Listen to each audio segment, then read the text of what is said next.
आज की इस वीडियो में हल करेंगे एनसीईआरटी वर्ग 8 का गणित।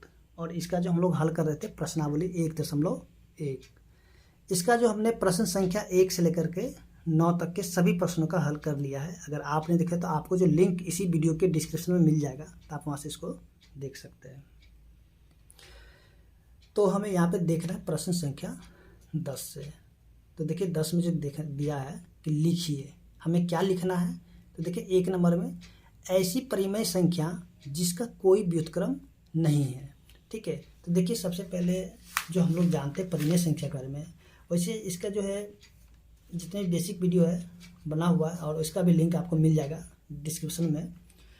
तो देखिए ये जो है 10 नंबर का 1। ठीक है, हमें यहाँ पे बताना है ऐसी परिमेय संख्या जिसका कोई व्युत्क्रम नहीं है। तो देखिए यहाँ पे शून्य ऐसी एक परिमेय संख्या जिसका कोई व्युत्क्रम नहीं होगा। ठीक है, इसका अगर व्युत्क्रम करेंगे यानी कि उल्टा, व्युत्क्रम माने क्या होता है उल्टा। ठीक है, तो अगर इसका उल्टा करेंगे, देखिए इसके नीचे कुछ भी नहीं होता, इसके नीचे में 1 होता है। ठीक है, तो इसको जब उल्टा कर देंगे तो 1 ऊपर चला जाएगा और 0 नीचे आ जाएगा। ठीक है, तो 1/0, तो ये हमारा परिमेय संख्या नहीं है। ठीक है, तो इसलिए जो 0 एक ऐसी परिमेय संख्या है जिसका कोई भी व्युत्क्रम नहीं होता है। ठीक है, तो आपका यहाँ पर उत्तर क्या हो जाएगा, 0 हो जाएगा। ठीक है, आपका यहाँ पर उत्तर हो जाएगा 0। उसके बाद इसका जो प्रश्न संख्या 2 है, देखिए 2 में क्या दिया है, परिमेय संख्या जो अपने व्युत्क्रम के समान है। मतलब ऐसी परिमेय संख्या आपको बताना है जो अपने व्युत्क्रम के समान हो जाएगा। तो देखिए यहाँ पे अगर हम यहाँ पे परिमेय संख्या 1 और -1 को ले लेते हैं। ठीक है, 1 और -1 का अगर इसका हम लोग व्युत्क्रम करते हैं, यानी 1 का हम व्युत्क्रम करेंगे यानी 1/1।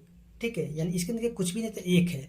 और जब इसको उल्टा करेंगे यानी 1 ऊपर जाएगा फिर से 1 आएगा, यानी कि अब अपने आप माने कि ये समान है। ठीक है, यानी कि जब इसका हम उल्टा कर दिए तो इसमें कुछ भी फर्क नहीं पड़ा, यानी -1 यानी सॉरी यहाँ 1 का 1 ही रह गया और -1 का 1 ही रह जाएगा। ठीक है, अगर हम यहाँ पे दूसरी कोई परिमेय संख्या लेते हैं, जैसे कि यहाँ पे लेते हैं 2। देखिए 2 भी एक परिमेय संख्या है।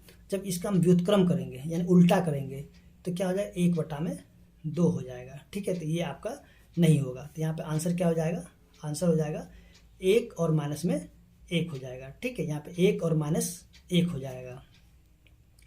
उसके बाद यहाँ पे बताना है परिमेय संख्या जो अपने ऋणात्मक के समान है। ठीक है, यहाँ पे हमें 3 नंबर में क्या बताना है, एक ऐसी परिमेय संख्या बताना है जो अपने ऋणात्मक के समान ही रहेगा। तो यहाँ पे भी क्या हो जाएगा, यहाँ पे हो जाएगा 0। ठीक है, यानी कि 0 जो होगा क्या कहते हैं ऋणात्मक के समान ही रहेगा। ठीक है, अब देखिए आगे जो दिया गया है प्रश्न संख्या 11। तो यहाँ पे चलिए प्रश्न संख्या 11 का जो है 1 नंबर को देखते हैं।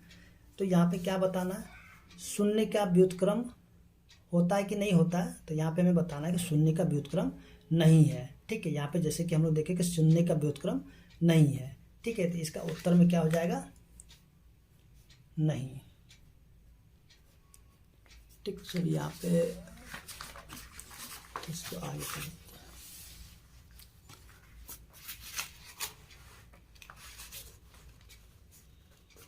देखिए अब जो प्रश्न संख्या यहाँ पे दिया गया है 11 का 2। तो 11 का 2 में क्या बताना है, संख्याएं डैश तथा डैश स्वयं के व्युत्क्रम है। जैसा कि हमने यहाँ पे देखा था 10 के 2 में। ठीक है, जैसे 1 और -1। ठीक है, ये स्वयं का व्युत्क्रम है।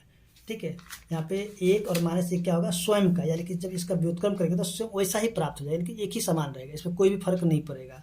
तो इसलिए इसका उत्तर क्या हो जाएगा, 2 का 1 और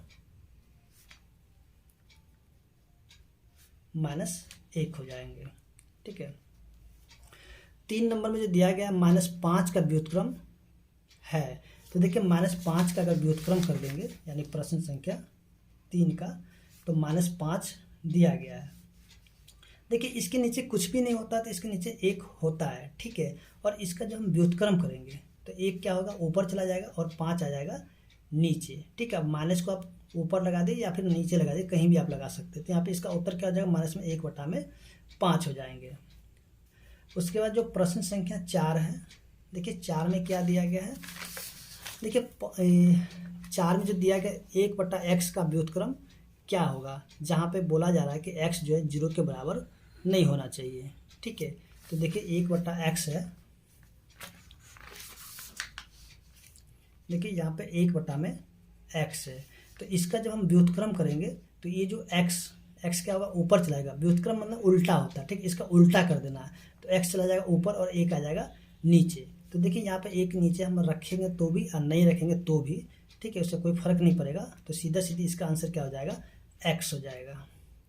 अब जो है अगला प्रश्न, यानी कि प्रश्न संख्या 5।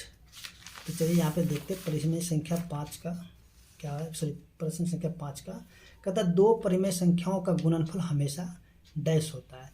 यानी कि हम यहाँ पे कोई 2 परिमेय संख्या ले लेते हैं, ठीक है, मान लेते हैं यहाँ पे 3/2 कर लेते हैं और एक और परिमेय संख्या ले लेते हैं। चलिए यहाँ पे हम कर लेते हैं 4/9। तो देखिए यहाँ पे 2 परिमेय संख्या हो गया, ठीक है, यानी कि ये कोई 2 परिमेय संख्या है। तो इसका जो गुणनफल क्या होगा, यहाँ पे गुणनफल हमेशा क्या होगा, तो चलिए यहाँ पे हम लोग देखते हैं। तो 3/2 और इसको गुना करते हैं, यानी कि 4/9।